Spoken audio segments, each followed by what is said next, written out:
Ultimately here, though, what our goal is to go from some hunch to evidence. So as we think about all these empathy interviews, all the jobs to be done, fundamentally, you have a hunch about what's going to be successful in your business. And as fast as possible, you're trying to fill in the evidence. So tactically, what does this mean?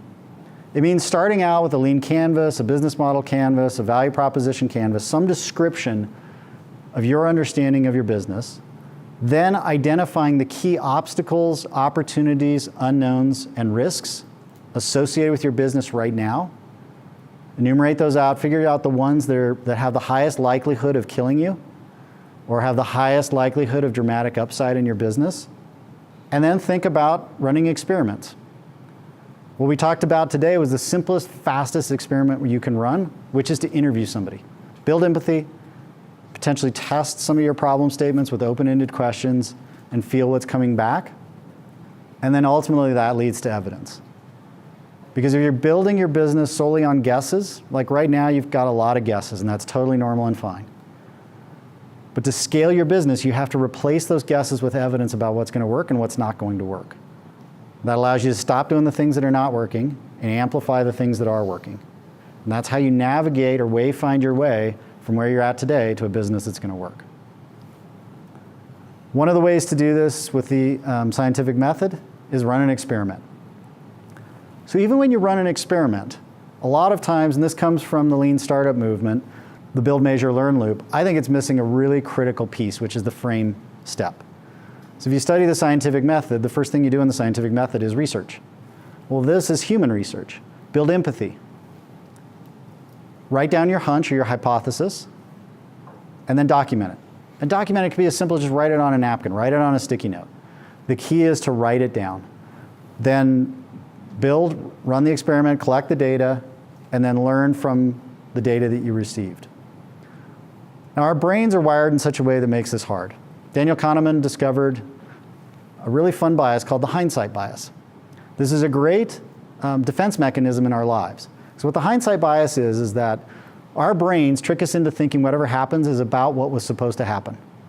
It allows us not to be surprised by everything we do in life. But this hindsight bias robs us from our ability to learn because of this. If our brains distort us around what we expect will happen to what actually happened, we don't give ourselves this chance to live in the gap between what we expect and what actually happened. And that gap between those two things is learning. So simply writing down what you think will happen gives you the chance after it happens, after you run your experiment or after you do the work, to check up and say, what's different about what I expected and what actually happened? So notice this in goal setting. We have you write down your goals. The reason we do that is so a week later you're not able to stand there and go, yeah, we did about what I expected would happen. You've got the explicit statement you made a week ago that you check up with what actually happened, and it's not for punishment, it's not to make you look silly. The reason that exists is so that you can sit here in the middle and go, what did we learn from that gap?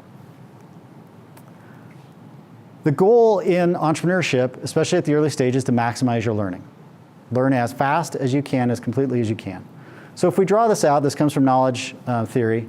If you have your probability of expected result over a number of experiment runs on the bottom, and you have your ability to learn or the strength of your learning, the sweet spot, ironically, is at 50%. So half the time, you should be getting an unexpected result to maximize your learning. Now, this doesn't mean you blow something up half the time, because these have to be experiments that are safe to run. But half the time, when you hear that experiment, you get those results, you should be going, why did it go that way? And if you find over a long run of experiments that you never get the results you expect, you need to build more empathy. Your hypothesis isn't framed in a way that's even close to the reality of the situation. So build more empathy to frame a more accurate hypothesis into whatever you're trying to explore. Usually that's the case with early stage startups. With later stage startups and big companies, usually what happens is you run a bunch of experiments, you get the results you expected time and time and time again, you high-five each other and go, man, we are getting so good at running experiments. But all you're doing is wasting a bunch of time, a bunch of money, with the overhead of running an experiment just to get the results you expected. You're basically wasting money proving stuff you already know. So there, think about more safety, to push yourself more into an environment where the results that you get will not necessarily be what you expect. This is where, when markets shift, this is the hardest thing for big companies to do. All the infrastructure of most companies is, your goal in life is to predict the future and hit it within 0.5%. That is the playbook for big companies. So if the market shifts, if a lot of uncertainty gets introduced into the marketplace, big companies aren't able to learn. Their rate of learning is down here. So please, as a startup, make sure your rate of learning is higher. And the way you do that is to push yourself for about half the time to get unexpected results.